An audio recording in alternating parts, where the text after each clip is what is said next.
नमस्कार प्यारे विद्यार्थियों, हम बात कर रहे थे फोटो इलेक्ट्रिक इफेक्ट, प्रकाश विद्युत प्रभाव क्या होता है। कल हमने अध्ययन किया था कि प्रकाश विद्युत प्रभाव किसे कहते हैं, इसकी परिभाषा हमने पढ़ ली थी। परिभाषा किसे कहते हैं, यानी कि प्रकाश विद्युत प्रभाव कहते किसे हैं। जब भी किसी धातु की प्लेट पर एक निश्चित आवर्ती और तरंगदैर्घ्य का प्रकाश या प्रकाश की किरणें डाली जाती हैं तो क्या होता है, वहां से इलेक्ट्रॉन उत्सर्जित होते हैं। इलेक्ट्रॉन उत्सर्जन की इस घटना को क्या कहते हैं, फोटो इलेक्ट्रिक इफेक्ट। क्या कहते हैं, फोटो इलेक्ट्रिक इफेक्ट। यहां तक हो गया था। उसके बाद इसमें दो तीन बातें और पढ़ी थी कि उत्सर्जित होने वाले इलेक्ट्रॉनों को फोटो इलेक्ट्रॉन तथा जिस धातु से ये इलेक्ट्रॉन उत्सर्जित होते हैं उन्हें फोटो इलेक्ट्रॉन उत्सर्जक कहा जाता है। यहां तक हमने पढ़ा है। अब उसके बाद में इसकी प्रायोगिक व्याख्या हम देखते हैं, यानी कि प्रयोग के द्वारा व्याख्या कैसे की जाती है। तो इसके प्रकाश प्रभाव की प्रायोगिक व्याख्या का ये एक सर्किट डायग्राम होता है। इसमें क्या क्या होता है ये आपको समझना है, रटना नहीं। क्या करना है, समझना है कि इसमें क्या क्या होता है। सबसे पहली बात कि जब भी इसका हमने प्रयोग किया था, वैज्ञानिक हर्टज ने, होलवास ने, लेनार्ड ने, इन्होंने जब इसका प्रयोग किया था तो एक विसर्जन नलिका का उपयोग किया था। सबसे पहले किसका उपयोग किया, विसर्जन नलिका। ये क्या है, ये एक विसर्जन नलिका है। क्या है, ये विसर्जन नलिका है। इसमें दो धातु की प्लेटें होती हैं। कौन कौन सी, पी और क्यू। ये है, ये धातु की प्लेटें हैं। ये तो है पी, ये है क्यू। यानी कि सर्वप्रथम इसमें एक विसर्जन नलिका लेते हैं जिसमें दो धातु की प्लेटें पी व क्यू स्थित होती है। अब ये जो दो प्लेटें होती हैं पी और क्यू, ये किस रूप में कार्य करती हैं। तो प्यारे विद्यार्थियों, जो धातु की प्लेट क्यू है वो फोटो इलेक्ट्रॉन उत्सर्जक प्लेट होती है, यानी कि कैथोड का कार्य करती है, जिस पर ऋणात्मक उपस्थित होता है। यानी कि जो प्लेट क्यू है वो किसका कार्य करेगी, फोटो इलेक्ट्रॉन उत्सर्जक यानी कैथोड का कार्य करती है। इसी प्रकार जो प्लेट पी की हम बात करें, किसकी, प्लेट पी की, जहां क्या स्थित है, धनात्मक स्थित है। ये इलेक्ट्रॉन संग्राहक यानी एनोड का कार्य करती है। किसका कार्य करती है विद्यार्थियों, एनोड का कार्य करती है। तो ये बात, दो बातें क्लियर हुई। कौन कौन सी, एक विसर्जन नलिका होती है, उसमें दो धातु की प्लेटें होती है। कितनी होती है, दो धातु की प्लेटें होती हैं जिनमें प्लेट क्यू फोटो इलेक्ट्रॉन उत्सर्जक, कोष्टक में लिखना है कैथोड का कार्य करती है, तथा प्लेट पी इलेक्ट्रॉन संग्राहक, कोष्टक में लिखना है एनोड का कार्य करती है। यहां तक किसी कोई दिक्कत। उसके बाद में इसमें क्या क्या लगा हुआ है, दिक् परिवर्तक, वोल्टमीटर, बैटरी, ये लगी हुई है, आपको पता है। तो इसका वर्णन किस रूप में करेंगे कि प्लेट पी व क्यू को एक सुग्राही माइक्रो एमीटर, किसके द्वारा, एक सुग्राही माइक्रो एमीटर जो यहां कनेक्टेड है,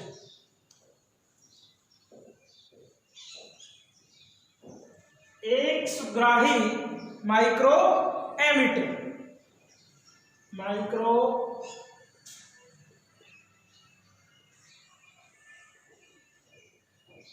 एमीटर तथा दिक् परिवर्तक, वोल्टमीटर व एक विभव विभाजक की सहायता से बैटरी से संयोजित करते हैं। ये थ्योरेटिकल बात है। क्या है कि एक विसर्जन नलिका होती है जिसमें दो धातु की प्लेटें पी और क्यू स्थित होती हैं। प्लेट क्यू फोटो इलेक्ट्रॉन उत्सर्जक का कार्य करती है, यानी कैथोड के रूप में कार्य करती है, तथा प्लेट पी इलेक्ट्रॉन संग्राहक यानी एनोड के रूप में कार्य करती है। इन दोनों प्लेटों को, कौन कौन सी प्लेटों को, पी व क्यू को एक सुग्राही माइक्रो एमीटर, दिक् परिवर्तक वोल्टमीटर तथा एक विभव विभाजक की सहायता से किससे संयोजित करते हैं? बैटरी से संयोजित किया जाता है। यहां तक कि डायग्राम की जो विश्लेषण था वो हो गया। उसके बाद यानी कि प्लेटों के जो बीच विभांतर पाया जाता है उसको आवश्यकता के अनुसार विभव विभाजक की सहायता से बदला जा सकता है। क्या किया जा सकता है? बदला जा सकता है। किसकी सहायता से? विभव विभाजक की सहायता से। किस अनुसार? विभांतर को आवश्यकता के अनुसार, यानी कि प्लेटों के बीच में जो विभांतर है उसको आवश्यकता के अनुसार विभव विभाजक की सहायता से बदला जा सकता है। ये तो काम किसका हो गया? प्लेटों के जो बीच उत्पन्न विभांतर था वो विभव विभाजक की सहायता से बदला जा सकता है। अब एक दिक् परिवर्तक है, तो जो दिक् परिवर्तक होता है वो क्या कार्य करता है? वो प्लेटों की यानी कि प्लेटों पर जो विभव पाया जाता है उसकी ध्रुवणता को धनात्मक या ऋणात्मक कर सकता है। क्या करता है कि दिक् परिवर्तक की सहायता से प्लेटों पर जो विभव होता है उसकी प्लेटों पर विभव की जो ध्रुवणता होती है उसको धनात्मक या ऋणात्मक करता है। यहां तक कोई दिक्कत? उसके बाद जब फोटो उत्सर्जक प्लेट के ऊपर, किस पर? प्लेट के ऊपर एक ज्ञात तीव्रता और आवृत्ति का प्रकाश आपतित करवाया जाता है। क्या करते हैं भाई? जो अब हमारी फोटो उत्सर्जक प्लेट क्यों है उस पर क्या करेंगे?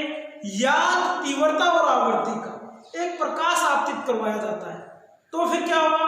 तो प्रकाश विद्युत प्रभाव के कारण एक विशिष्ट आवृत्ति से अधिक आवृत्ति के लिए जो प्लेट क्यों होगा वहां से फोटो इलेक्ट्रॉन का उत्सर्जन होने लगता है। क्या कहा है विद्यार्थियों कि ये जो प्लेट क्यों है इसमें ये जो किरणें आ रही है ये इनकी जो आवृत्ति और तीव्रता है वो ज्ञात है। यानी कि जब प्लेट क्यू पर प्रकाश की किरणें जो क्या है ज्ञात आवृत्ति और तीव्रता की प्रकाश किरणें आपतित करवाई जाती हैं तो क्या होता है? प्रकाश विद्युत प्रभाव के कारण एक विशिष्ट आवृत्ति से अधिक आवृत्ति के लिए जो प्लेट क्यू होता है उससे फोटो इलेक्ट्रॉन का उत्सर्जन होने लगता है। यहाँ तक कोई दिक्कत? उसके बाद में जो ये इलेक्ट्रॉन उत्सर्जित होते हैं ये इलेक्ट्रॉन पी पर पहुंच जाते हैं। कहाँ पहुंच गए? पी पर पहुंच गए। पी पर पहुंच करके क्या करते हैं? परिपथ में प्रकाश विद्युत धारा उत्पन्न करते हैं। भाई कहां से आए? सबसे पहले ज्ञात आवृत्ति और तीव्रता की प्रकाश किरणें कहां प्राप्तित करवाई? प्लेट क्यों प्राप्तित करवाते हैं? तो यहां से इलेक्ट्रॉन का उत्सर्जन होगा। इलेक्ट्रॉन उत्सर्जित होकर के कहां पहुंच जाएंगे? प्लेट पी पर पहुंच जाते हैं। पी पर पहुंचने के बाद क्या करते हैं? अरे क्या करेंगे? प्रकाश विद्युत धारा उत्पन्न करेंगे। प्रकाश विद्युत धारा उत्पन्न जो प्रकाश विद्युत धारा हमारे को मिलेगी उसका मान हम माइक्रोमीटर की सहायता से ज्ञात कर सकते हैं। भाई यहां से आपको रटना नहीं है, समझना है। वो आपकी किरणें दिख रही डायग्राम में, वहां से किस पे डाली जाती है? प्लेट के ऊपर। यहाँ से किसका उत्सर्जन होगा? इलेक्ट्रॉन्स का उत्सर्जन होगा। इलेक्ट्रॉन यानी फोटो इलेक्ट्रॉन उत्सर्जित होंगे, ये कहाँ जाएंगे? प्लेट पी पर जाएंगे। पी पर पहुंचने के बाद क्या करेंगे? विद्युत धारा, प्रकाश विद्युत धारा उत्पन्न करेंगे, जिसका मान हम किसकी सहायता से याद कर सकते हैं? माइक्रोमीटर की सहायता से याद किया जा सकता है। तथा जो ये विभांतर होता है उसको हम वोल्टमीटर की सहायता से याद कर सकते हैं। यहाँ तक किसी को कोई दिक्कत? उसके बाद में इसमें बताया गया कि यह जो प्रयोग होता है वो भिन्न भिन्न निश्चित प्रकाश की तीव्रता और आवृत्ति के लिए कार्य करता है। यानी कि पी और क्यू के मध्य उत्पन्न विभांतर जो होगा उसमें परिवर्तन करके प्रकाश विद्युत धारा जो होगी उसके मान याद किए जा सकते हैं।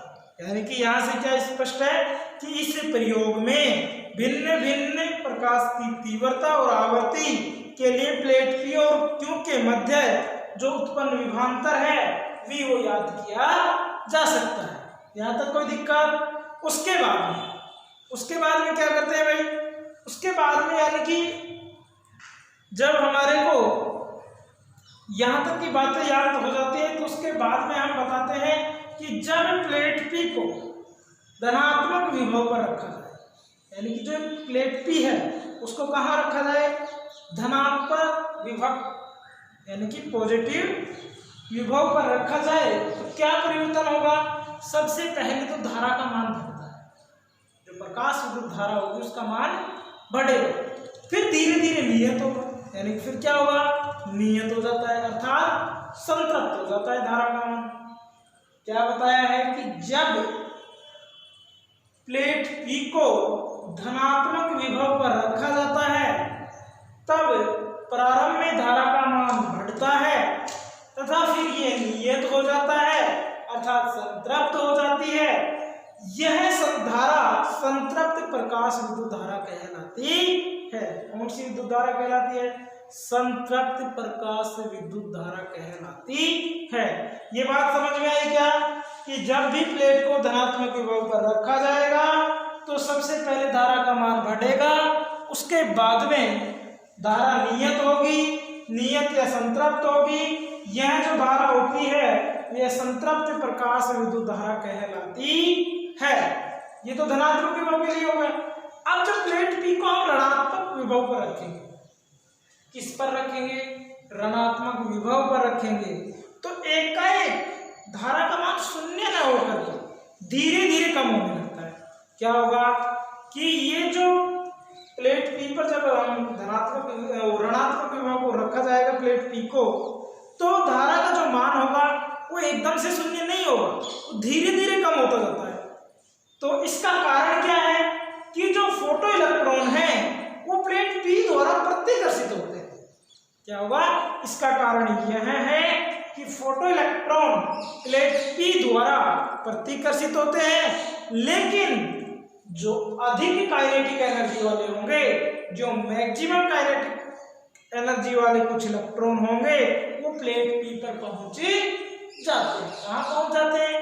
प्लेट P पर पहुंच जाते हैं। उसके बाद में ये वहां पर प्रकाश धारा में अपना योगदान देते हैं और एक स्थिति ऐसी आती है जहां पर अधिकतम गतिज ऊर्जा वाले इलेक्ट्रॉन भी प्लेट P पर नहीं पहुंच पाते हैं। उस कंडीशन में धारा का मान क्या होगा?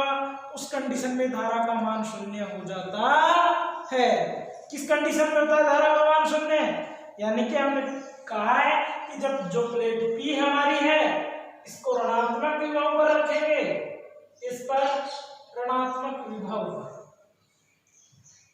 तो जो धारा का मान है, धारा का मान वो एकदम शून्य नहीं होगा, एकदम शून्य न होकर धीरे धीरे कम होता है, धीरे धीरे कम होता है। ठीक है, लेकिन उसके बाद क्या कह रहा है कि जो मैक्सिमम काइनेटिक एनर्जी वाले, मैक्सिमम काइनेटिक एनर्जी वाले कुछ इलेक्ट्रॉन कहाँ पहुंच जाते हैं? प्लेट P पर। कहाँ पहुंचते हैं? प्लेट P पर। और जैसे ही प्लेट P पर पहुंचेंगे तो क्या होगा? धारा का मान शून्य हो जाता है। यानी कि कुछ इलेक्ट्रॉन प्लेट P पर पहुंचते हैं और प्लेट P पर पहुंचेंगे तो धारा में कुछ योगदान देंगे। जो धारा होगी प्रकाश विद्युत धारा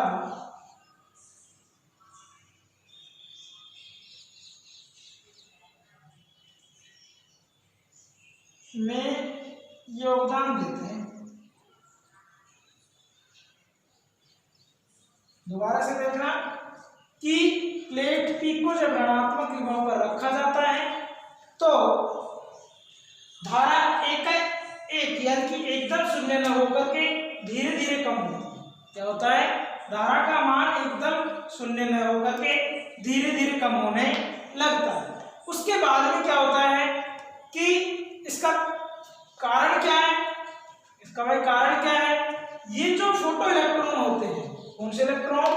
जो फोटो इलेक्ट्रॉन होते हैं वो प्लेट P के द्वारा प्रतिकर्षित होते हैं। किसके द्वारा? प्लेट P के द्वारा प्रतिकर्षित होते हैं। लेकिन इनमें भी जो कुछ मैक्सिमम काइनेटिक एनर्जी वाले इलेक्ट्रॉन होंगे वो प्लेट P पर पहुंच जाते हैं और प्लेट P पर जैसे पहुंचेंगे तो धारा में योगदान देंगे, और धारा में योगदान देने के बाद एक स्थिति ऐसी भी आती है कि जहां ये मैक्सिमम काइनेटिक एनर्जी वाले इलेक्ट्रॉन होते हैं वो प्लेट पी पर पहुंचते भी नहीं है, तो उस कंडीशन में धारा का मान शून्य हो जाता है। किस कंडीशन में धारा का मान शून्य होता है? जब ये अधिकतम गतिज ऊर्जा वाले इलेक्ट्रॉन प्लेट पी पर नहीं पहुंचते हैं तो धारा का मान शून्य हो जाता है, और प्लेट पी पर वह ऋणात्मक विभव जहां पर धारा का मान शून्य हो जाए वह निरोधी विभव कहलाता है।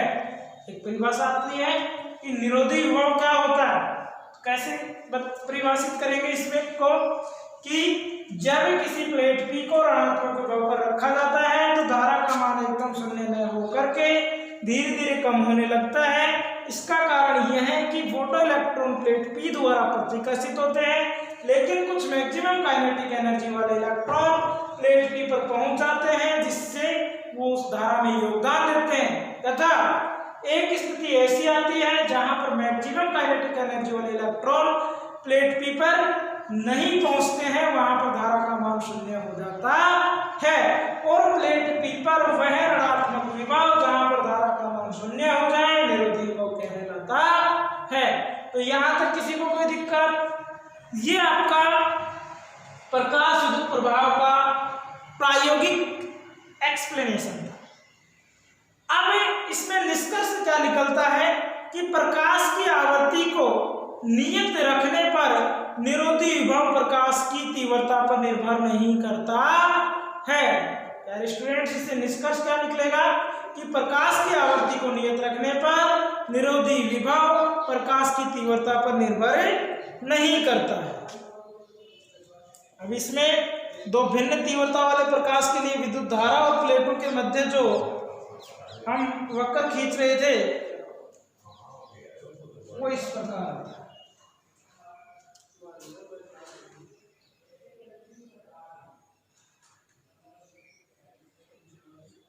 एक तरफ तो क्या होगा, अरे भाई एक तरफ तो क्या होगी प्रकाश विद्युत धारा और दूसरी तरफ वोल्टता, तो 0 पॉजिटिव नेगेटिव, इधर प्रकाश विद्युत धारा उधर वोल्टता।